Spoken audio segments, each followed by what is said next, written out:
سیرت نبی رحمت چیپٹر 1.3 نبیوں کی دعائیں اور قبولیت۔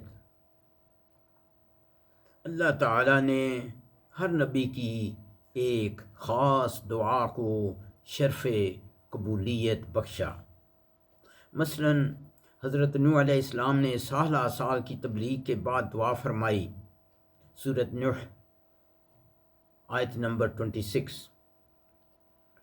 وقال نوح رب لا تذر على الارض من الكافرین دیارا، اور حضرت نوح علیہ السلام نے کہا، اے میرے رب، تو زمین میں کافروں میں سے کوئی بھی بسنے والا نہ چھوڑ۔ اللہ تعالیٰ نے سب کو غرق کر دیا۔ اسی طرح حضرت ابراہیم علیہ السلام کی مندرجہ ذیل دعا قبول ہوئی اور اللہ تعالیٰ نے رسول اکرم صلی اللہ علیہ وسلم کو مبعوث فرمایا۔ سورۃ البقرہ آیت نمبر 129۔ ربنا وابعث فیہم رسولا منہم یتلو علیہم آیاتک ویعلم الکتاب والحکمۃ ویزکیہم انک انت العزیز الحکیم۔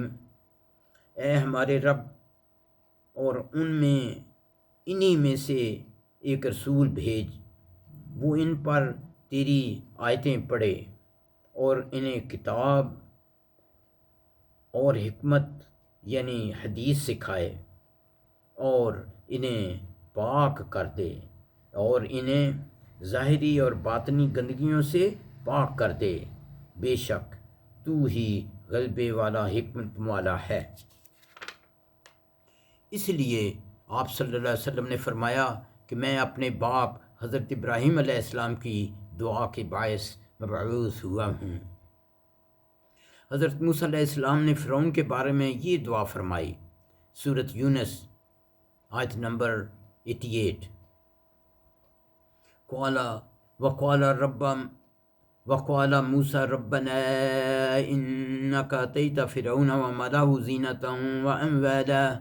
زینة واموالا فی الحیاۃ الدنیا ربنا لیضلوا عن سبیلک ربنا اطمس علی اموالہم واشدد علی قلوبہم فلا یؤمنوا حتی یروا العذاب العلیم۔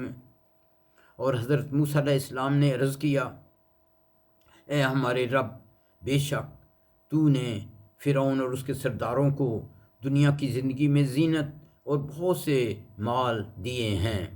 اے ہمارے رب کہ وہ تیری راہ سے گمراہ کریں۔ اے ہمارے رب، ان کے مال مٹا دے اور ان کے دلوں کو سخت کر دے تاکہ وہ ایمان نہ لائیں یہاں تک کہ دردناک عذاب دیکھ لیں۔ پس جب فرعون نے غرق ہونے سے پہلے اسلام قبول کرنا چاہا تو وہ بھی کبھی قبول نہ ہوا اور وہ کافر ہی مرا۔ اسی طرح حضرت سلیمان علیہ السلام نے ایک دعا مانگی۔ سورۃ صاد آیت نمبر 35۔ قال رب اغفر لی وہب لی ملکا لا ینبغی لأحد من بعدی انک انت الوہاب۔ حضرت سلیمان علیہ السلام نے کہا، اے میرے رب، تو مجھے بخش دے اور مجھے ایسا تسلط اور حکمرانی عطا فرما دے جو میرے بعد کسی کو میسر نہ ہو، بے شک تو ہی عطا کرنے والا ہے۔ پس آپ کو ہوا پر اور شیطانوں پر تسلط دیا گیا، اور آپ پرندوں، جانوروں اور چیونٹیوں تک کی بات سمجھتے تھے، اور ان سب پر بھی آپ کا تسلط تھا۔ رسول اکرم صلی اللہ علیہ وسلم کو اپنی امت کی اتنی ہمدردی ہے کہ آپ صلی اللہ علیہ وسلم نے اپنی ایسی دعا کو آخرت کے لیے روک رکھا ہے، جبکہ باقی سب نبیوں نے اپنی ایسی مخصوص دعا دنیا میں ہی مانگ کر اس کا نتیجہ دیکھ لیا ہے۔ آپ صلی اللہ علیہ وسلم نے فرمایا کہ میں قیامت کے دن اللہ تعالیٰ سے دعا کروں گا کہ میری پوری امت کو بخش دیا جائے، اور اس دعا کے باعث انشاءاللہ میرا ہر امتی بالآخر جنت میں داخل ہوگا۔